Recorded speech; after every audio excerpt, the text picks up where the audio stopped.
बताए मीठी बाकी अदाएं, नैनों से जादू तीर चलाए।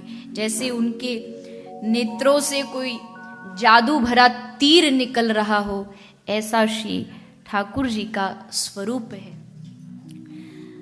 तो एकमात्र ये जो मन है ना, इस मन को कुछ ना कुछ रस चाहिए होता है, अर्थात जो उसे मिल रहा हो उससे थोड़ा और अधिक रस चाहिए होता है। तो अगर ये संसार रूपी रस से बढ़कर के इस मन को भगवत रस प्राप्त हो जाए ना, तो ये सब भूल जाएगा। तो कपिल भगवान अपनी माँ को समझाते हैं, माँ अपने संयम के द्वारा और संयम के साथ साथ इस मन को एक प्रभु के चरणों से जोड़ने का एकमात्र तरीका है संतों का संग। और फिर कपिल भगवान ने संतों की परिभाषा क्या है, लक्षण क्या है, क्योंकि इस आज के समाज में, आज की दुनिया में, इस मार्ग पर, इस मार्केट में बड़ी गड़बड़ी चल रही है। ये जो संत की परिभाषा है ना, ये किसी को पता ही नहीं कि संत की परिभाषा क्या है। क्या सिर्फ कपड़ों को बदल देना, वस्त्रों को बदल देना, क्या सिर्फ इतना ही संत का लक्षण है? श्री कपिल भगवान अपनी माँ को कहते हैं, माँ संत का लक्षण तितिक्षवः कारुणिकाः सुहृदः सर्वदेहिनाम् अजात शत्रवः शान्त साधवः साधुभूषणः।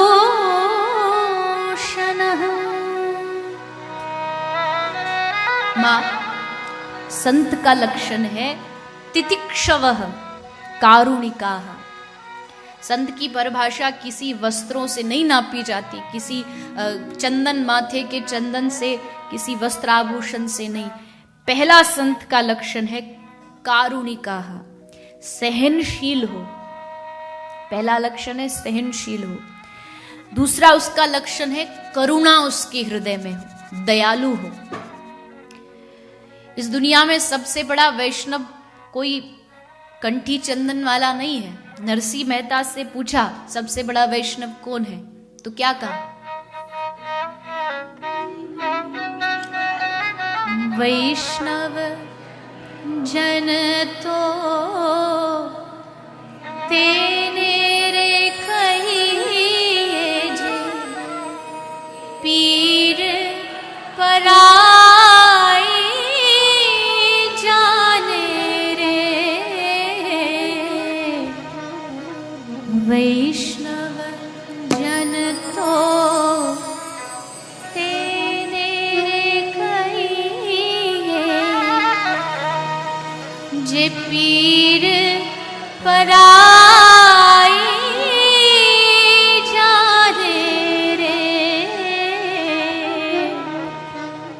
वैष्णव जन तो तेने कही। वैष्णव हो जिसके हृदय में करुणा हो। संत जब भी आपको दिखेगा ना, तो उसके हृदय में आपको करुणा भरी दिखेगी।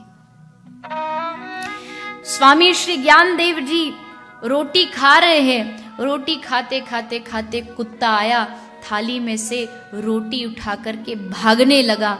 अगर कोई संसारी होता तो वो भी कुत्ते के पीछे डंडा लेके भागता, पर ज्ञानदेव जी भी भागे, पर डंडा लेकर के नहीं, घी का कटोरा लेकर के। और भागते भागते कह रहे, अरे अरे प्रभु, ये क्या सूखी रोटी ले गए, अरे थोड़ा घी तो लगा लो। वैष्णव जन तो तेने कहिए जे पी, जिसको हर प्राणी में अपना गोविंद नजर आता, हर कण कण में उसे अपना प्रियतम नजर आता। और इसका अर्थ ये नहीं कि केवल हम क्या करते, हम अपने से जो जुड़े लोग होते हैं ना, उनमें तो भगवान देख लेते हैं, लेकिन कण कण में भगवान को नहीं देख पाते। उदाहरण के लिए, जैसे बहुत सारे लोग अपने घर में पेट्स रखते हैं, कुत्ते बिल्लियां रखते हैं, तो उनका मानना है कि वो समझते हैं कि वी आर एनिमल लवर्स, लेकिन क्या ऐसा होता है? घर में वो कुत्ता रखते हैं और रेस्टोरेंट में जाके मेन्यू में क्या ऑर्डर देते हैं? मैं नाम नहीं लूंगी, आप सब जानते हैं, मुझे नहीं लगता यहां से नाम लेना ठीक है, लेकिन वो वहां ऑर्डर पे वो देते और वैसे वो कहते हम पशुओं से बड़ा प्रेम करते हैं। अरे क्या खाक प्रेम करते हो आप? एक तरफ आप दूसरे पशुओं को मार मार के अपने पेट को शमशान बनाते जा रहे हो और दूसरी तरफ आप दावा करते हो आप पशुओं से प्रेम करते हो। ये कैसा पशु प्रेम है? मुझे आज तक समझ में नहीं आया। पशु से प्रेम करना है तो हर जीव मात्र पर, चाहे चींटी हो चाहे हाथी हो, सब पर दया हो। मेरा क्या अधिकार कि मैं इसको मार सकूं? मेरा क्या भगवान ने मुझे ये राइट दिया है कि जाइए और जाकर के मार के जिस जो मन करे करिए? अगर कॉन्स्टिट्यूशन के कुछ लॉज होते हैं तो भगवान के भी कुछ नियम होते हैं, और उन नियमों का उल्लंघन करने पर भी नरकों का वास मिलता है, जो उन नियमों को मानता नहीं है। और भागवत में साक्षात लिखा है जो पशुओं को मारता है उसको नरक में जाना ही पड़ेगा।